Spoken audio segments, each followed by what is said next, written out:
évangéliste, Royal Émile Ilunga. Et voilà un peu ce que je peux dire sur moi-même. J'exerce le ministère évangélique. Voilà. Aujourd'hui, nous allons partager un sujet important encore que nous intitulons « La destinée d'un homme se cache dans son étoile ».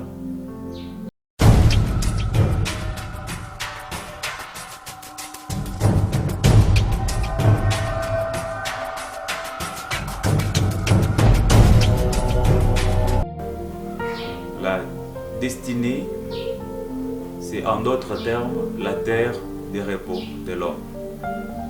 C'est-à-dire, quand l'homme entre dans son repos, quand l'homme entre dans un territoire où tout va bien, dans un territoire des roses, dans un territoire des témoignages, dans un territoire d'adoration et de louanges, alors on peut dire que cet homme est arrivé dans sa destinée.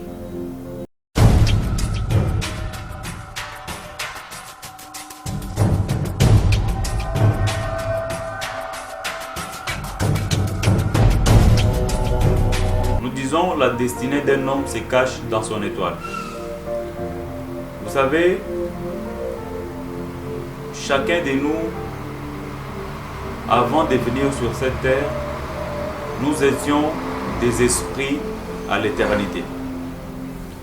C'est-à-dire, nous avons existé avant les temps.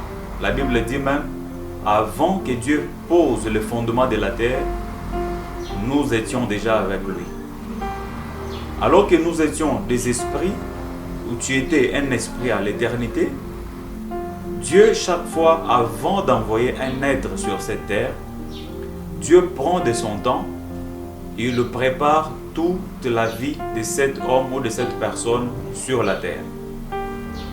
C'est-à-dire, Dieu prépare dès le premier jour de l'existence de l'homme sur terre jusqu'à son dernier jour sur terre.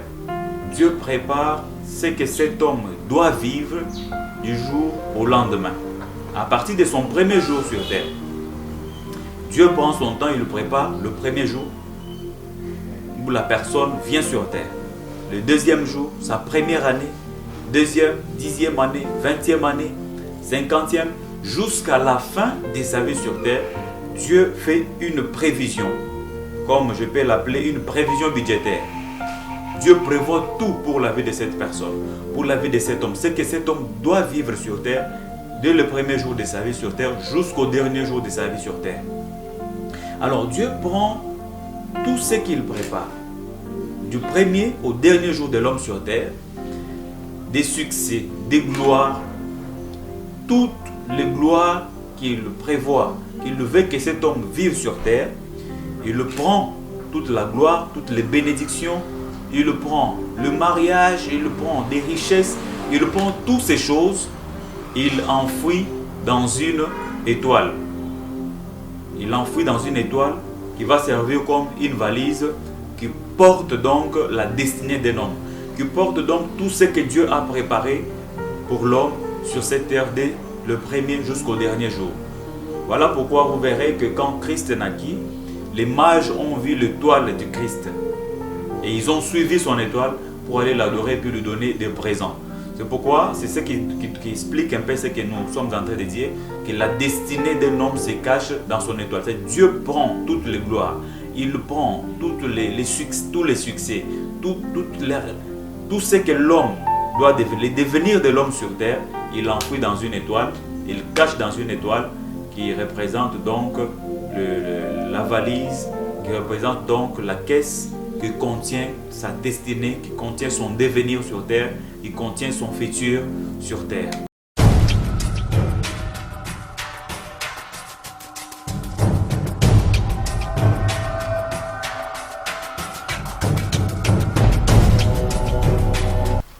Je vais reprendre l'exemple de Joseph. Joseph n'était pas l'aîné de sa famille, mais du moins Dieu lui a fait grâce, lui a ouvert les rideaux où il va voir un peu à l'intérieur de son étoile. Parce qu'il y a des moments où Dieu peut vous ouvrir les rideaux et refermer les rideaux très vite.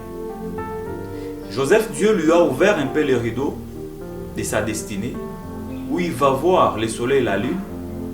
Il va voir 11 étoiles qui s'agenouillaient devant une autre étoile, c'est-à-dire devant lui.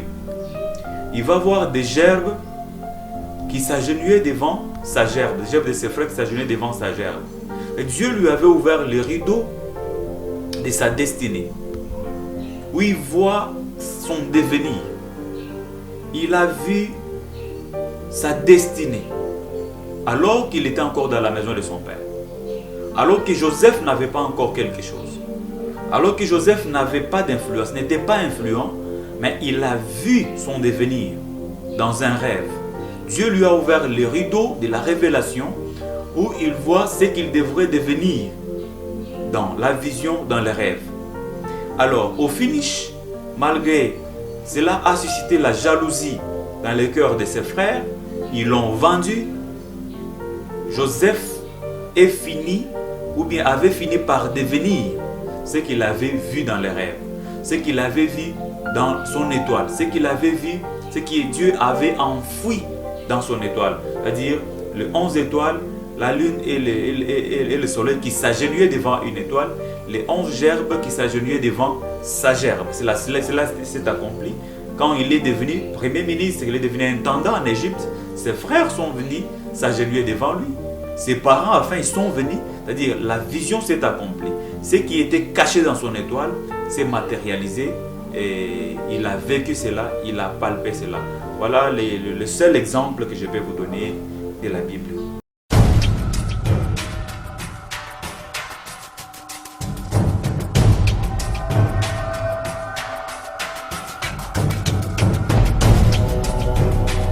C'est-à-dire quoi? Pourquoi je dis le futur de l'homme, c'est le passé de Dieu? Ce que toi tu veux devenir, ce que toi tu attends devenir là, cela représente le passé de Dieu. Or, on ne change pas l'histoire. Ce qui est passé est passé. On ne modifie pas le passé. On ne modifie pas l'histoire. On ne change pas ce qui est déjà passé. Ça reste tel que ça a existé, tel que ça s'est passé. C'est-à-dire quoi? Dieu qui a pris son temps, il a prévu ce que toi tu dois devenir, ce que toi tu dois être du premier au dernier jour de ta vie, avant de t'envoyer sur cette terre. Avant même que Dieu choisisse dans quelle famille il va t'envoyer, il avait déjà tout fait pour toi, alors que tu étais qu'un esprit à l'éternité. Il a préparé une bonne vie pour toi. Il a prévu un mariage pour toi. Il a prévu des richesses pour toi. Il a prévu des enfants pour toi. Il a prévu tout ce que toi tu dois devenir de meilleur sur cette terre. Il a pris tout cela, il l'a enfoui dans ton étoile. Après les avoir enfouis dans ton étoile, il t'a envoyé sur la terre. Alors, même si aujourd'hui tu n'as rien, même si aujourd'hui tu es dans le chômage, même si aujourd'hui tu n'as pas encore d'enfants, même si aujourd'hui tu es en train de croupir dans la misère, reste confiant tout en sachant que mon futur c'est le passé de Dieu. Dieu avait déjà prévu tout pour moi. Dieu avait prévu un homme, une femme pour moi, des enfants pour moi, un bon poste de travail, une promotion, une gloire, une richesse pour moi. Alors tout ce que moi j'ai à faire, je n'ai pas à m'inquiéter. Je n'ai pas à me déranger. Parce que Dieu m'avait déjà béni. Dieu bénit l'homme avant que l'homme vienne sur terre. Dieu fait tout pour l'homme avant que l'homme vienne sur terre. Il nous prépare tout. Toutes ces bénédictions, il met dans son étoile. Maintenant, la difficulté vient quand? C'est quand, si vous entendez plus dans des délivrances, des services de délivrance, les diables, l'ennemi, les sorciers s'attaquent plus à l'étoile de l'homme.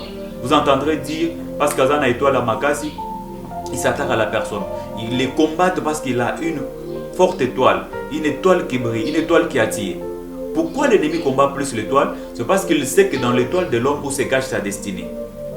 Alors tout ce que l'homme doit faire, ce n'est pas pleurer, ce n'est pas se plaindre, ce n'est pas se lamenter, c'est prier, c'est confier en Dieu, tout en conservant la lumière, l'éclat de son étoile. Parce que l'étoile de Christ avait attiré les mages, qui avaient des présents, qui avaient des richesses, et qui ont amené ces richesses à Christ. Quand ton étoile est voilée, quand ton étoile ne donne pas son éclat, il est très difficile que les bienfaiteurs divins soient attirés. Parce que l'étoile attire les bienfaiteurs divins.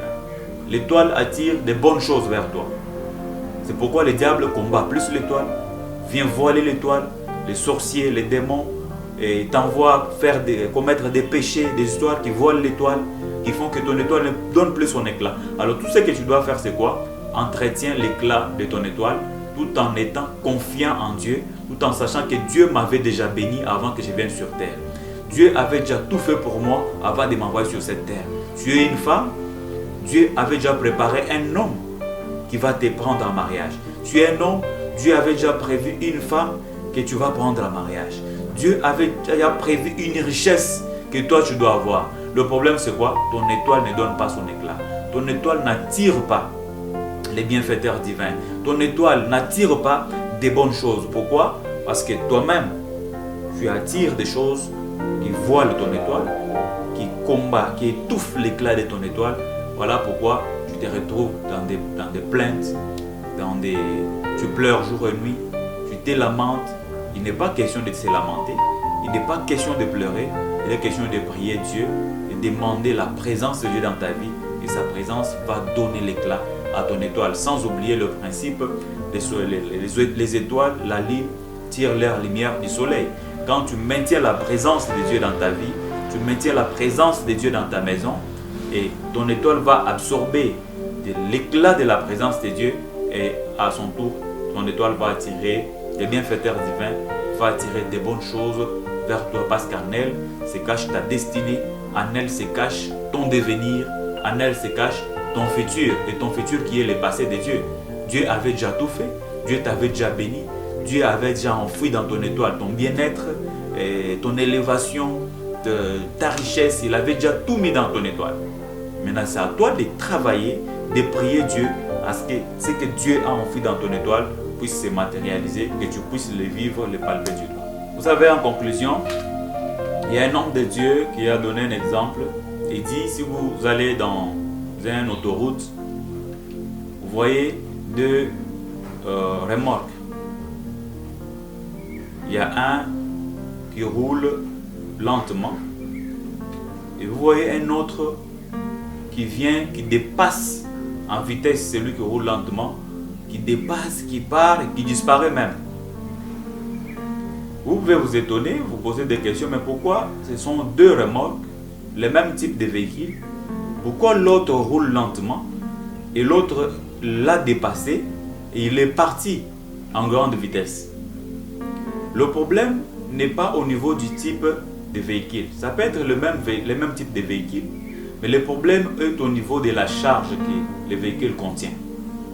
Celui qui roule lentement a une lourde charge. Celui qui roule à vive allure, qui dépasse même celui qui roule lentement, n'a pas la charge que l'autre a. C'est pour dire, dans la vie, même si les autres évoluent très vite, même si les autres réussissent très vite, même si ceux de ta génération se marient très vite, ceux de ta génération ont des postes ministériels, ceux de ta génération occupent des grands postes, ils sont devenus riches. Ne te plains pas, ne te soucie pas. Pourquoi ils sont devenus ça? Pourquoi ils se sont mariés? Et moi je traîne encore. Pourquoi moi ça ne marche pas toujours vite? Pourquoi ils sont devenus ceci? Moi je suis toujours dans telle situation. Dis-toi, je suis comme ces remorques, ces grands camions qui est lourdement chargé. Dis-toi qu'en toi, Dieu t'a lourdement chargé. Dieu t'a chargé de bénédictions. Dieu t'a chargé de gloire qu'il n'a pas chargé chez les autres qui roulent vite. Ceux qui réussissent vite n'ont pas la même charge que toi tu as. Voyez-vous? Si chez toi ça marche lentement, c'est par rapport à la charge que Dieu t'a donnée. C'est par rapport à la grandeur de la bénédiction que Dieu t'a donnée. Ceux qui réussissent vite, ils réussissent vite aussi. Ils vont vite par rapport à la charge qu'ils ont. Et nous n'avons pas la même charge. Nous n'avons pas le même contenu. Soyez calme, soyez serein. Allez lentement selon la charge que Dieu vous a donnée. Mais ce qui est sûr, vous arriverez dans votre destinée. Ce qui est sûr, vous allez atteindre vos objectifs.